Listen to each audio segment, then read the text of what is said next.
North Kashmir में पिछले एक हफ्ते में 2 एंटी टेररिस्ट ऑपरेशंस किए गए और इन दोनों ऑपरेशंस में 5 आतंकवादियों को मार गिराया गया है।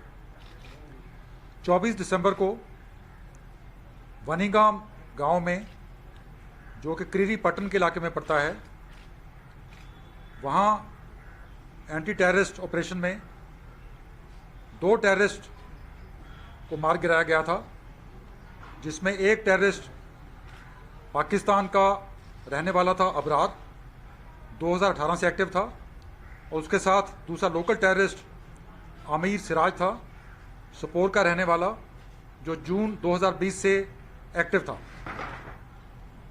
कल शाम को नेशनल हाईवे के बिल्कुल पास नूरा हॉस्पिटल के ऑपोजिट HMT एरिया में स्पेसिफिक इनपुट मिली थी कि वहाँ पे कुछ टेररिस्ट ने पनाह ली है। उसके बाद आर्मी, JKP और CRPF द्वारा ज्वाइंट ऑपरेशन लॉन्च किया गया,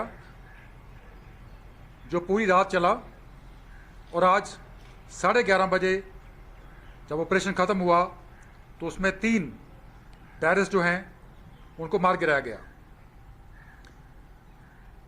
गौरतलब बात यह है कि इस इलाके में, जो पारिमपुरा का, नारबल का और बमीना का इलाका है, यहाँ पे कंटिन्यूसली इनपुट्स आ रही थी कि टेररिस्ट किसी बड़ी टेररिस्ट एक्टिविटी को अंजाम देने वाले हैं, और सभी इंटेलिजेंसीज और सिक्योरिटी फोर्सेस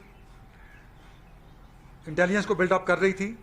और कल जब खबर आई तो उस बिल्डिंग को कॉर्डन किया गया। कॉर्डन करने के बाद टेररिस्ट को सरेंडर करने की अपील की गई। काफ़ी देर अपील करने के बाद एक टेररिस्ट बिल्डिंग से बाहर निकलने की कोशिश उसने की, लेकिन जैसे ही वो बाहर आने लगा, जो अंदर उसके बाकी साथी थे उन्होंने फायर खोल दिया और ग्रेनेड्स सिक्योरिटी फोर्स की तरफ उन्होंने फेंके और उसको उन्होंने वापस अंदर बुला लिया।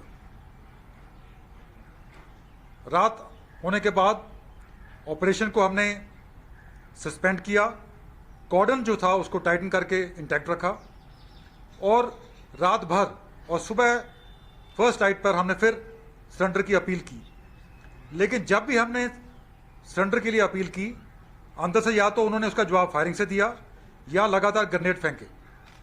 तो इससे जाहिर होता है कि वो सरेंडर करने वाले ताक में नहीं थे, और जो गोला बारूद उन्होंने पूरी रात यूज़ किया सिक्योरिटी फोर्स के अगेंस्ट, वो इस बात को दर्शाता है कि वाकई में नेशनल हाईवे के पास वो किसी बड़ी कार्रवाई को अंजाम देना चाहते थे। और उसके बाद जब दोनों तरफ से गोलाबारी हुई और इस कार्रवाई में तीनों के 3 मारे गए।